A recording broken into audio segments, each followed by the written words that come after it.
بہت عظیم آیت کریمہ ہے یہ۔ ہماری یہ حالت آج ہو گئی ہے کہ جب کافر لوگ اور منافق لوگ قرآن کریم کا مذاق اڑاتے ہیں، اللہ کے حکموں کا مذاق اڑاتے ہیں، اللہ کے پیغمبر صلی اللہ علیہ وسلم کا مذاق اڑاتے ہیں، تو ہم جو ہے انہی کی باتوں میں ہاں سے ہاں ملا دیتے ہیں۔ اگر آپ کے اندر کچھ بولنے کی طاقت ان کے پاس نہیں ہے تو ان مجلسوں میں مت بیٹھو، ان مجلسوں میں بیٹھنے کی ضرورت نہیں ہے۔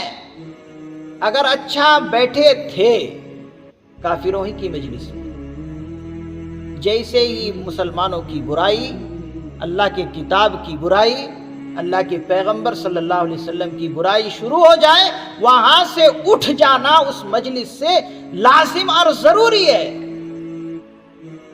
اگر اسی مجلس میں بیٹھے رہے تو یہ بیٹھنا تمہارا ایک ناجائز کام ہے، حرام کام ہے۔ اگر بیٹھے رہے، قرآن کریم صاف صاف کہتا ہے انکم اذا مثلہم، تم بھی انہی میں سے، تم بھی کافر ہو۔ اور جب ایسا ہو تو پھر سنو، اللہ تعالیٰ واضح طور پر فرماتے ہیں ان اللہ جامع المنافقین والکافرین فی جہنم جميعا، بے شک اللہ رب العزت منافقوں کو اور کافروں کو اکٹھا جہنم میں جمع کریں گے،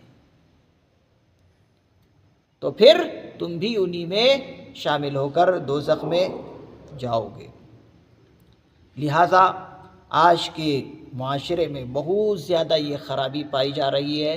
غیر مسلم نوجوانوں کے پاس بیٹھ کر ہمارے نوجوان تبصرہ کرتے ہیں، دینی معلومات کچھ نہیں، پھر اوپر سے ہمت نہیں کہ کچھ بول سکے ان کی باتوں کا جواب میں، تو پھر بیٹھنا کیوں بیٹھنا؟ اپنے ایمان کو کیوں خراب کر رہے ہیں؟ کیوں ان کا ساتھ دے رہے ہیں؟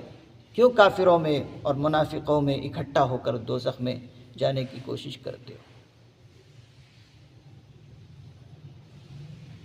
کل ہی رات میں حضرت مولانا مفتی شفیع عثمانی صاحب نور اللہ مرقدہ کی تفسیر معارف القرآن میں پڑھ رہا تھا کہ ایک مرتبہ کچھ نوجوانوں کو حضرت عمر بن عبدالعزیز رحمۃ اللہ علیہ نے گرفتار کیا۔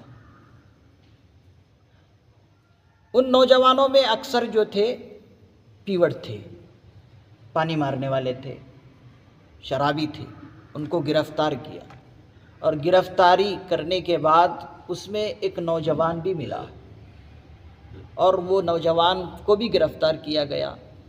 لیکن اتفاق کی بات یہ ہے کہ وہ نوجوان ان پیوٹوں میں تھا نہیں، لیکن ان کے ساتھ بیٹھا ہوا تھا، اور اتفاق کی بات یہ ہے کہ وہ نوجوان روزے سے تھا،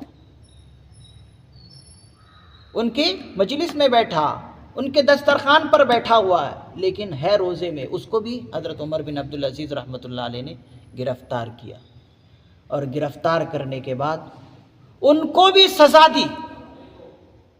کن کو؟ روزے دار نوجوان کو۔ اور سزا دیتے وقت کہا کہ اگرچہ تم ان میں شامل نہیں تھے، لیکن ان کی مجلس میں بیٹھنا بھی تمہارے لیے حرام تھا، تم ان میں کیوں بیٹھے؟ تو دیکھیے، ان کی مجلس میں بیٹھنا بھی ویسے ہی گناہ کرنا جیسے وہ لوگ بک رہے ہیں۔